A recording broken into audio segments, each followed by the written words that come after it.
नमस्कार, मैं अमित यादव। हम सबके जहन में एक सवाल था कि जगदीप धनखड़ ने उपराष्ट्रपति पद से इस्तीफा क्यों दिया।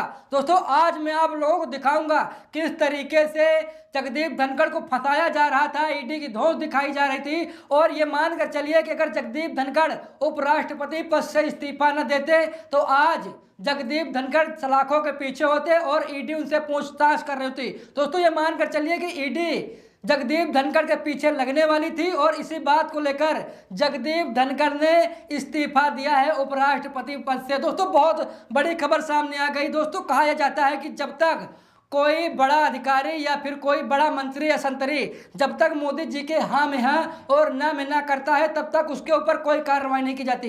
लेकिन अगर कोई मंत्री मोदी सरकार के खिलाफ बोलने लगता है तो ये मानकर चलिए कि ईडी सीबीआई एक्शन मोड में आ जाती है और नरेंद्र मोदी फिर उसे फंसाने लगते हैं, उस नेता और मंत्री को। और हम लोगों को दोस्तों पता होगा कि जिन किसान प्रोटेस्ट कर रहे थे उन्हें खालिस्तानी मोदी सरकार बता रही थी, लेकिन वहीं पर जगदीप धनखड़ किसानों को मसीहा बता रहे थे, किसानों को अन्नदाता बता रहे थे।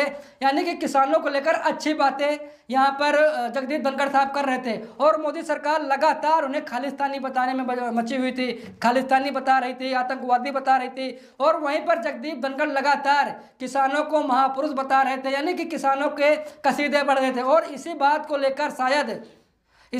लेकर शायद नरेंद्र मोदी जगदीप धनखड़ से नाखुश थे और अभिमान कर चलिए कि अगर ये मानकर चलिए जगदीप धनखड़ इस्तीफा न देते तो आज जगदीप धनखड़ सलाखों के पीछे होते। दोस्तों, बहुत बड़ी खबर सामने आ गई है और बहुत बड़ा खुलासा हो गया है। दोस्तों, यहाँ पर खबर देखिए, यहाँ पर साफ साफ लिखा है कि जगदीप धनखड़ ने ईडी के दबाव में दिया था उपराष्ट्रपति पद से इस्तीफा। यहाँ पर देखिए, यहाँ पर शिवसेना के सांसद हैं संजय राउत, इन्होंने अपनी किताब में लिखा कि जगदीप धनखड़ ने ईडी के दबाव में आकर के उपराष्ट्रपति पद से इस्तीफा दिया। दोस्तों, बहुत बड़ी खबर है। यानी कि मोदी जी अभी तक विपक्षी नेताओं को परेशान करते थे ईडी सीबीआई का धौंस दिखाकर, लेकिन अब अपने नेताओं को परेशान कर रहे हैं। यानी कि अगर कोई मोदी सरकार के खिलाफ बोलेगा तो दोस्तों ये मानकर चलिए कि उसकी खैर नहीं है, उसे ईडी सीबीआई का धौंस दिखाया जाएगा। और अगर मान चलिए अगर पद पर है तो उसे पद से मुक्त भी कर दिया जाएगा, यानी कि उसे पद पर भी नहीं रखा जाएगा। यानी कि मोदी सरकार से दुश्मनी करना ये मानकर चलिए कि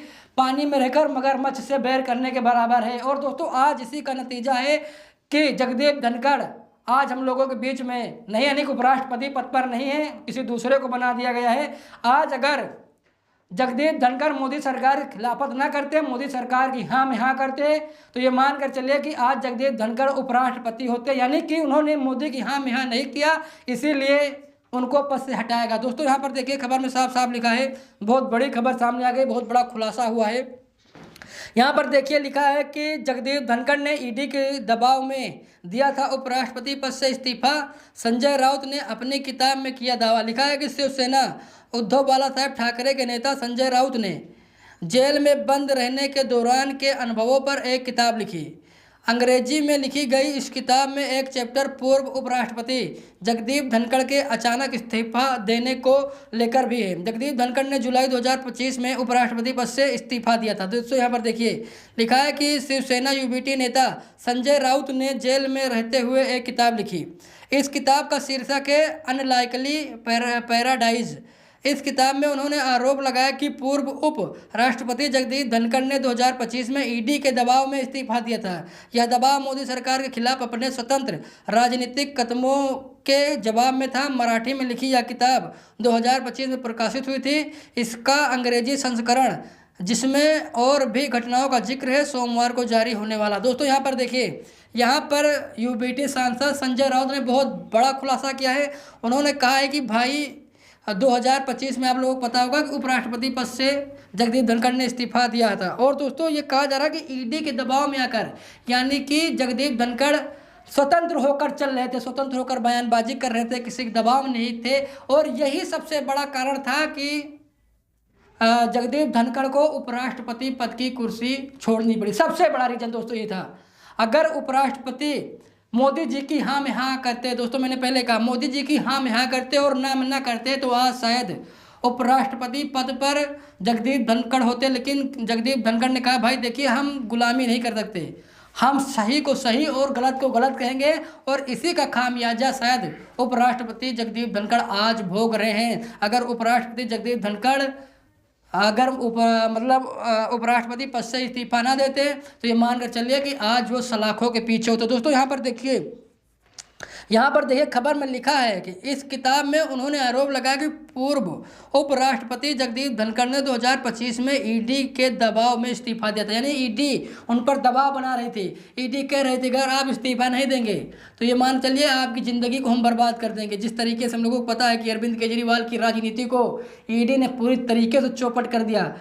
अभी तक दोस्तों देखा जाए तो ये मानकर चलिए कि आज आम आदमी की सरकार लगातार बन रही थी। मुख्यमंत्री पद पर अरविंद केजरीवाल काबिज थे। मुख्यमंत्री पद पर रहते हुए उन्होंने दिल्ली के लिए बहुत अच्छे काम किए, लेकिन झूठे शराब नीति घोटाले मामले में फंसाकर ईडी ने ये मानकर चलिए कि दिल्ली से अरविंद केजरीवाल की राजनीति को खत्म कर दिया। और शायद यही काम उपराष्ट्रपति जगदीप धनखड़ के साथ भी करने वाली थी ईडी। यानी कि ईडी दबाव बना रही थी जगदीप धनखड़ पर, और जगदीप धनखड़ से कहा अगर आप इस्तीफा नहीं देते हैं तो ये मानकर चलिए कि आप बहुत बुरे फंसने वाले हैं। तब जाकर के आनन फानन में उपराष्ट्रपति जगदीप धनखड़ साहब ने इस्तीफा दिया। दोस्तों यहाँ पर देखिए लिखा है कि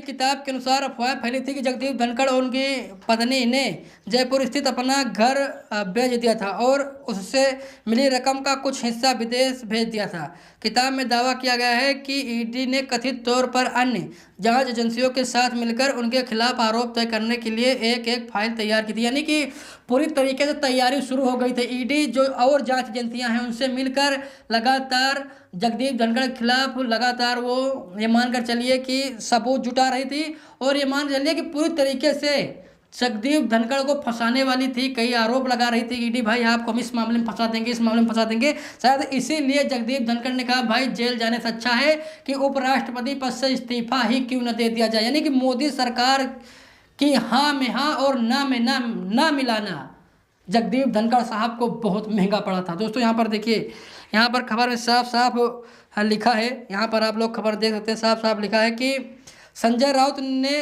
किताब में क्या दावा, ये भी देख लीजिए। लिखा है साफ साफ खबर में लिखा है कि किताब में दावा किया गया कि जब नरेंद्र मोदी सरकार के खिलाफ जगदीप धनखड़ ने स्वतंत्र राजनीतिक कदमों की चर्चा शुरू हुई तो ईडी ने उन्हें फाइल सौंपी और उन पर इस्तीफा देने का दबाव डाला। शुरू में उनके इनकार करने पर जांच और तेज हो गई, जिससे वे स्पष्ट रूप से असहज हो गए। संजय राउत का यह भी आरोप है कि पूर्व चुनाव आयुक्त अशोक लवासा के घर पर छापा मारा गया और उनके परिवार को ईडी का समन भेजा गया क्योंकि उन्होंने प्रधानमंत्री नरेंद्र मोदी और गृह मंत्री अमित शाह के कथित चुनावी उल्लंघनों के खिलाफ असहमति जताई। यानी कि यहाँ पर आप लोग देख सकते हैं किस तरीके से ईडी ने जगदीप धनखड़ को फंसाने के लिए क्या क्या प्रयत्न किया। यानी कि अगर जैसे ही 2-4 दिन इस्तीफा नहीं दिया जगदीप धनखड़ ने तो ईडी ने अपनी जांच और तेज कर दी। तब आनन फानन में जगदीप धनखड़ साहब ने उपराष्ट्रपति पद से इस्तीफा दिया। अब आप लोग कमेंट करके बताइए कि जिस तरीके से मोदी सरकार तानाशाही कर रही है दोस्तों, ये किसी भी सूरत में बर्दाश्त नहीं किया जाएगा। बाकी आप लोगों को क्या राय है कमेंट करके जरूर बताइएगा। वीडियो को लाइक शेयर कीजिएगा। मिलते हैं दूसरी वीडियो में, तब तक के लिए बहुत बहुत धन्यवाद।